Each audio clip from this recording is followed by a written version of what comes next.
Okay जी, आगे चलते हैं। आपको यहाँ पे नज़र आ रहा है क्वेश्चन नंबर 6, ठीक है जी।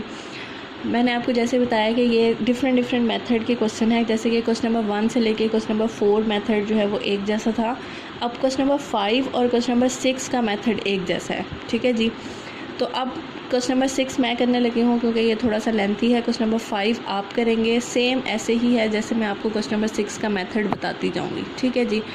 तो सबसे पहले आपने ये करना है जी, इन्हें नाम दे देना है। ये फर्स्ट इक्वेशन है, ये सेकंड इक्वेशन है। नाम देने के बाद आपने ना इन्हें ओपन कर लेना है, क्योंकि पिछले मेथड में तो ये था ना कि एक में से इक्वेशन वो वैल्यू निकाली और दूसरे में पुट कर दी, लेकिन इसमें से नहीं निकाल सकते क्योंकि इनके ऊपर बहुत सारे स्क्वायर है, वहाँ पे सिंगल वैल्यू थी। तो सबसे पहले आपने ये करना है कि इन्हें सिंप्लीफाई कर लेना है। सिंप्लीफाई का मतलब है इन्हें आपने ओपन कर लेना है।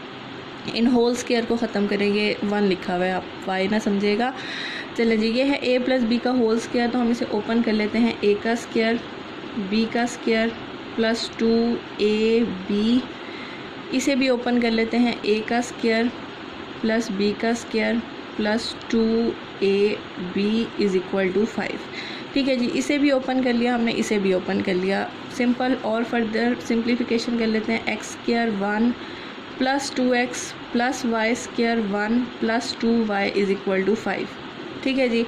x और y को आप इधर ही रहने दें और जो कांस्टेंट वैल्यूज़ हैं उन्हें उधर भेज दें।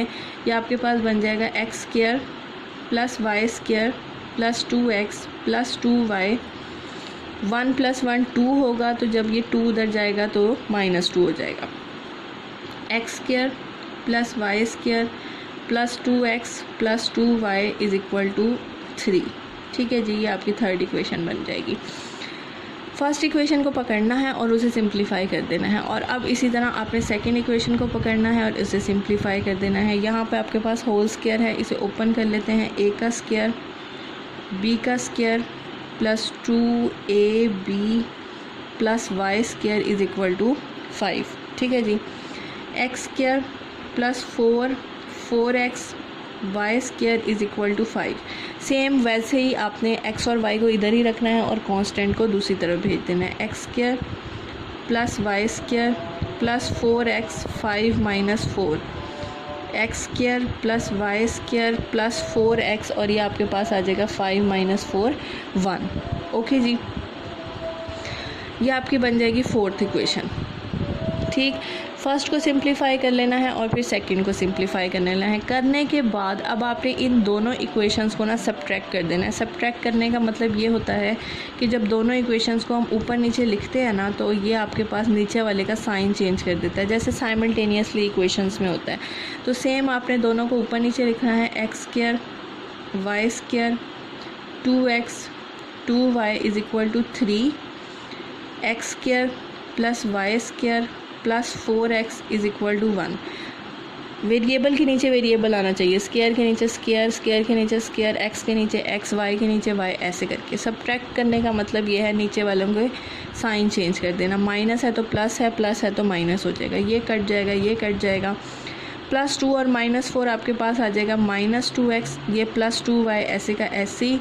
प्लस 3 और माइनस 1 आ जाएगा हमारे पास 2 यहाँ से कॉमन आ रहा है, कॉमन ले लेते हैं। Minus x plus Y is equal to 2 यहाँ मल्टीप्लाई हो रहा है, दूसरी तरफ जाके क्या हो जाएगा, डिवाइड हो जाएगा। तो हम इसे डिवाइड कर देते हैं। माइनस एक्स प्लस वाई 2/2, और ये आपके पास आ जाएगा minus X plus Y is equal to 1, ठीक है जी। ये आपके पास बन जाएगी फिफ्थ इक्वेशन। अब आपने ये करना है कि आपने इसमें से ना एक वैल्यू निकाल लेनी है। अब आगे वही प्रोसीजर चलेगा जो आपका पिछले पे था कि वैल्यू निकालें और किसी में पुट करें। तो इसमें से ना आपने वैल्यू निकाल लेनी है फ्रॉम 5। चलें जी, वैल्यू निकालते हैं। माइनस एक्स 1 माइनस वाई, ठीक है जी। माइनस को ख़त्म करना है x के साथ, क्योंकि हम x की वैल्यू निकालना है। अगर आप निकालना चाहें तो इसमें से y की वैल्यू भी निकाल सकते हैं, बल्कि y की वैल्यू ज़्यादा आसान हो जाएगी। मर्ज़ी है आपकी, आप x भी निकाल सकते हैं, y भी निकाल सकते हैं। तो अब मैंने चलें x निकाल लिया है तो हम x पे ही गुजारा कर लेते हैं। माइनस ख़त्म करने का क्या तरीका है, इधर से कॉमन ले लें, कॉमन ना भी आ रहा हो कॉमन ले लें। माइनस कॉमन लिया, -1 प्लस वाई बन जाएगा, ठीक है। माइनस क्या करता है, अपने साइन चेंज करवा देता है। माइनस माइनस से कैंसिल हो जाएगा और x की वैल्यू आपके पास आ जाएगी y -1, ठीक है जी। अब ये जो वैल्यू है ना, ये आप इनमें से किसी भी इक्वेशन के अंदर पुट कर सकते हैं, आपकी अपनी मर्ज़ी है। बहुत सारी इक्वेशन है, बहुत सारी वैरायटियाँ हैं आपके पास, तो आप इसमें से किसी में भी पुट कर दें। मैं जो हूँ ना सबसे छोटी वाली को ढूंढती हूँ। अब आप कहेंगे 5 जो है वो सबसे छोटी है, उसमें नहीं पुट करना जिसमें से निकाला है, निकाला हमने इसमें है, बाकी जो पीछे है ना उसमें से किसी में भी आप पुट कर दें। तो मैं जो हूँ ना इस 4 में पुट करने लगी हूँ, ठीक है जी। Put x is equal to y minus 1 in equation 4, X square Y square 4x is equal to 1। Value put कर देते हैं, y माइनस 1 का whole square plus Y square 4y minus 1 is equal to 1। जहाँ जहाँ x है मैंने वहाँ पे ये वैल्यू पुट कर दी। अब आप इसे फर्दर सिंप्लीफाई कर देंगे, आपके पास हो जाएगा a का स्क्वायर b का square minus 2ab plus Y square plus 4y minus 4 is equal to 1। तो ये आपके पास बन जाएगी इक्वेशन। आगे पेज पे कर लेते हैं हम।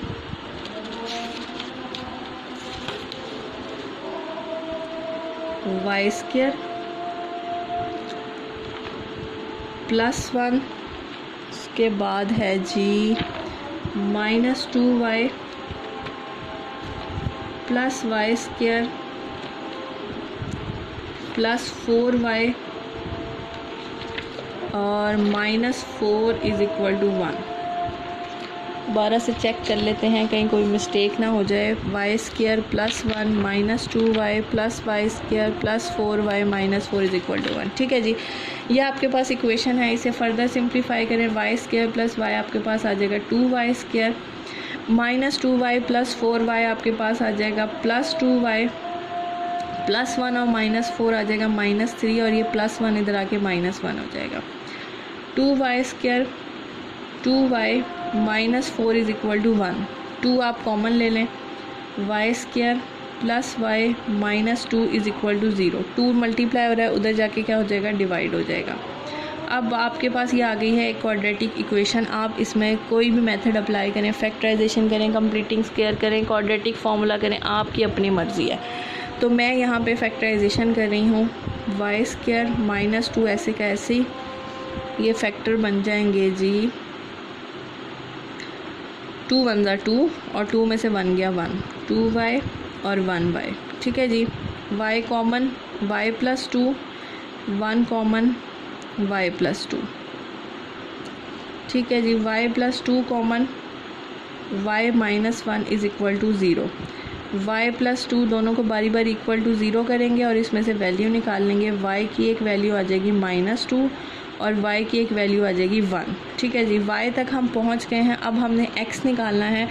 तो ये जो दो y की वैल्यूज़ है ना, ये आपने पुट करनी है इन इक्वेशंस में से किसी में से भी। लेकिन मैंने आपको यही बात बताई थी कि जो सबसे छोटी होती है ना उसमें पुट करना ज़्यादा अच्छा है। तो हम जो है ना सबसे छोटी यहाँ पे 6 है, इसमें पुट कर देते हैं, डायरेक्ट x का आंसर निकल आएगा। तो पुट करते हैं जी, put y is equal to minus 2 in 6 और put y is equal to 1 in 6, ठीक है जी। 6 इक्वेशन है, x is equal to y minus 1, ये आ जाएगा माइनस 2 माइनस 1, तो माइनस 3 एक आंसर आ जाएगा और एक आंसर आ जाएगा आपके पास y की वैल्यू पुट करेंगे 1 और x की वैल्यू आ जाएगी 0, ठीक है जी। ये हमारे आंसर्स निकल आए हैं। बड़ा ही लेंथी सा क्वेश्चन था, मैं भी थक गई हूँ। चलें जी, अब आपने यहाँ इसे ऑर्डर पेयर की फॉर्म में लिख लेना है। ऑर्डर पेयर किस तरह बनाते होते हैं जी, x की वैल्यू पहले, फिर y की वैल्यू, फिर x की वैल्यू और फिर y की वैल्यू। ये जो है हमारा आंसर निकल आया यहाँ पर। तो आपने इसमें क्या करना है, सबसे इस मेथड में पहले आपने इक्वेशंस को सिंप्लीफाई कर लेना है सिंपल, और उनके बाद उन्हें ऊपर नीचे रख के सब्ट्रैक्ट करना है। सब्ट्रैक्ट करके उसमें से एक वैल्यू निकालनी है और उसी तरह एक इक्वेशन में पुट करके आपके पास y के 2 आंसर्स आ जाएंगे और उन y को आंसर्स का आपने एक में पुट करके x के 2 आंसर निकाल लेने हैं।